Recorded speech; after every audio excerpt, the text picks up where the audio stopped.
What's up, everyone? John Rettinger from Techno Buffalo here. We're hearing a lot about the raw processing horsepower found in the iPhone 4, but it's actually the same processor that's found in the iPad. So I thought it could be fun to put these two devices head to head and see which one is faster, sort of an unscientific test. So we'll test app speed and web browser speed on both Wi-Fi and 3G. So let's jump right in and start with browser tests on Wi-Fi. The iPad is not running iOS 4, so it doesn't have multitasking yet. It's an older version of, I guess, what's now iOS 3. The iPhone 4 does have multitasking, but let me show you that everything is closed with the one exception of the web browser, which we're just about to open. So we've got YouTube channel, youtube.com/John4Lakers, queued up on each. We're going to do a simple refresh. This is a page that has been visited before on both devices, so consider it a simulation of a site that you visit on a regular basis. Let's go ahead and check the speed. So go ahead and do a refresh on each. You get go ready to hit there, and go ready to hit here. And they're off at exactly the same time. And it looks like the iPad's got a bit of an early edge, while the iPhone looks like it caught up. And the iPhone finished just a little bit before the iPad, not much, maybe about half a second in favor of the iPhone, which does, by the way, have twice the RAM of the iPad. So it does seem to maybe be having a little bit of effect. So next, let's go ahead and check out Techno Buffalo and see if we get a speed increase here as well. Let's get it queued up on each. And we've got everything ready to go. So we've got it ready to go here and ready to go here. And we are off loading technobuffalo.com on each. So loading YouTube, the iPhone was a bit faster. Let's see if those results are duplicated here. iPad finished a little bit earlier over the iPhone here, actually noticeably sooner, so maybe about 2 seconds earlier for the iPad. So let's see if that holds true over 3G. So I'm going to go ahead and turn Wi-Fi off, and I'm going to do this on camera so you can see that there's no funny business going on with anything here. Open up settings,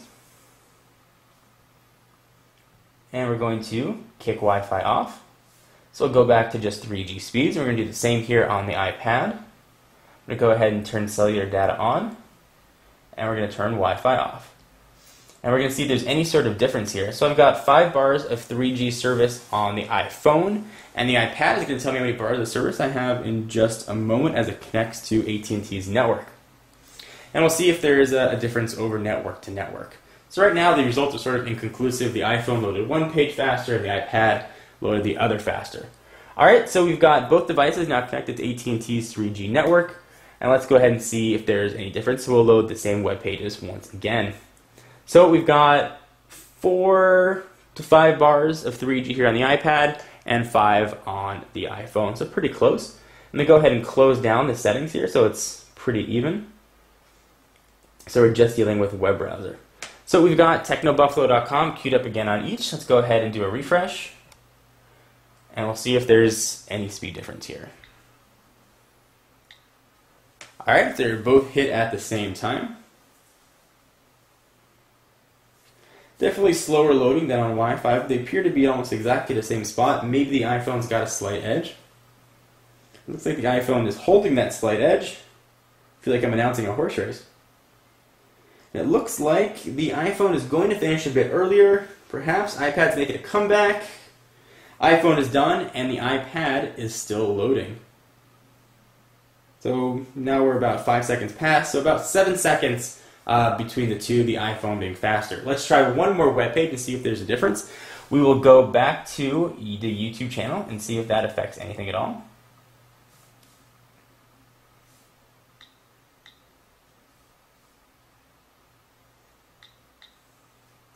There we go.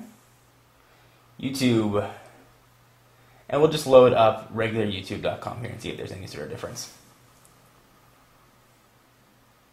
Alright, hit at the same time on each, and this website has been loaded on both devices as well. Here it looks like the iPhone finished again earlier than the iPad. So in a web test, out of the 4 tests we ran, the iPhone finished faster. And that is pretty representative of what I've seen. The iPhone is just very fast for web browsing. In this case, a little bit faster than the iPad. So let's see if that holds true for program applications. So let me go ahead and shut down this, and we'll try to open up the same programs on each and see if there's any sort of difference. So let's start with the same Twitter application. We'll start with Twitterrific and see if that is any sort of speed indicator. Hit that. That was not scientific. I hit it the wrong time. Try that one more time. There we go. It looks like it loaded up first on the iPhone again, and a little bit later on the iPad. Let's go ahead and try opening up the App Store and see if there's any difference there as well.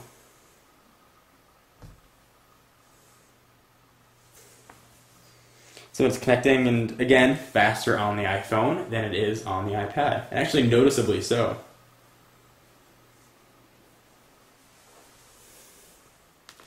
Alright, next let's go ahead and try and open up settings and see if there's any difference here as well. It's just sort of a simple application that lets you control what you've got going on your phone. About the same there for settings.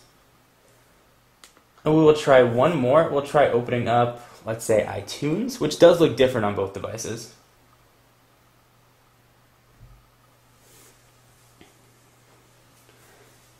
And again, this is still now over just 3G, so it may be a little bit faster here.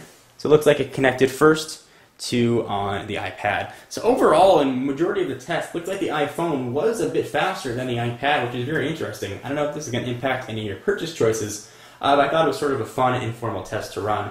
Anyway, I am John Rettinger from Techno Buffalo, and I'll see you in the next video. Bye-bye.